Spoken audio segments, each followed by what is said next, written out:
ఇక్కడ జాబిలి 5 అభ్యాస పుస్తకం తెలుగు సాధన చేద్దాం. ఇది 5వ తరగతి తెలుగు.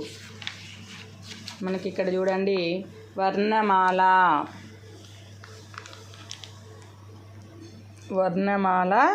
సాధన చేద్దాం.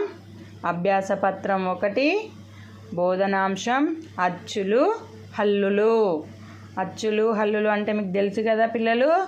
ఆ నుంచి ఆహా వరకు అచ్చులు, కా నుండి రౌతి వరకు హల్లులు. ధారాళంగా చదవడం, అర్థం చేసుకోవడం. కింది బొమ్మలు చూడండి. వీటిలో ఆ రా వా పా ధ్వనులతో మొదలయ్యే బొమ్మలను అక్షరాలతో జతపరచండి. ఇక్కడ మనకి ఓన్లీ అక్షరాలు మాత్రమే ఇచ్చారు, పదాలు ఇవ్వలేదు. ఈ బొమ్మలు ఏ అక్షరాలతో మొదలవుతాయో ఆ అక్షరాలకి మనం ఇక్కడ జతపరచాలి. ఇక్కడ చూడండి బొమ్మలో ఏమిచ్చారు మనకి. ఇదేంటి? వడా. వడా వడా అంటే ఫస్ట్ ధ్వని ఏంటిది? అది వా. వా అనే అక్షరంతో వా అనే ధ్వనితోని స్టార్ట్ అవుతుంది కాబట్టి వాకి జతపరచాలి.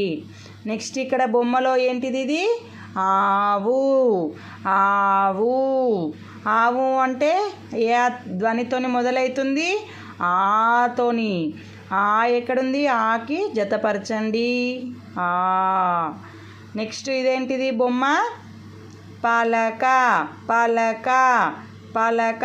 పలక అంటే ఏ ధ్వనితోని మొదలవుతుంది? పా. పా అనే ధ్వనితోని. పా అంటే ఎక్కడుంది? ఇక్కడ. తర్వాత ఇదేంటిది? రథం. రథం. రథం అనేది దేనితో మొదలవుతుంది? రా. రా అనే ధ్వనితోని మొదలవుతుంది. ఈ విధంగా ఆలోచించి సొంతంగా రాయడం స్వీయ రచన.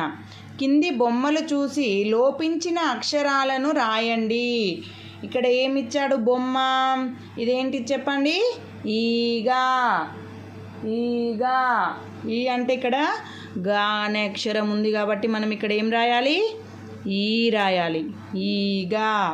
ఇక్కడ ఏంటిది? ఇది దండ.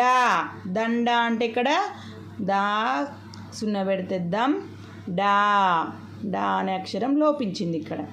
నెక్స్ట్ ఇక్కడ ఏంటిది? ఇది మంచం. మంచం. మంచం.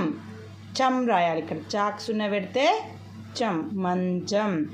తర్వాత ఇక్కడ ఏంటిది? లవంగం. లవంగం. ఇక్కడ లోపించిన అక్షరం ఏంటిది? వా. నెక్స్ట్ ఇక్కడ ఇదేంటిది? తల. తల. ఇక్కడ లోపించిన అక్షరం ఏంది? తా. ఇక్కడ ఇది గంట. గంట. ఇక్కడ లోపించిన అక్షరం ఏంటిది? గాక్సున్న పెడితే గమ్. ఓకేనా? ఇది ఈరోజు మనకి అభ్యాస పత్రం 1.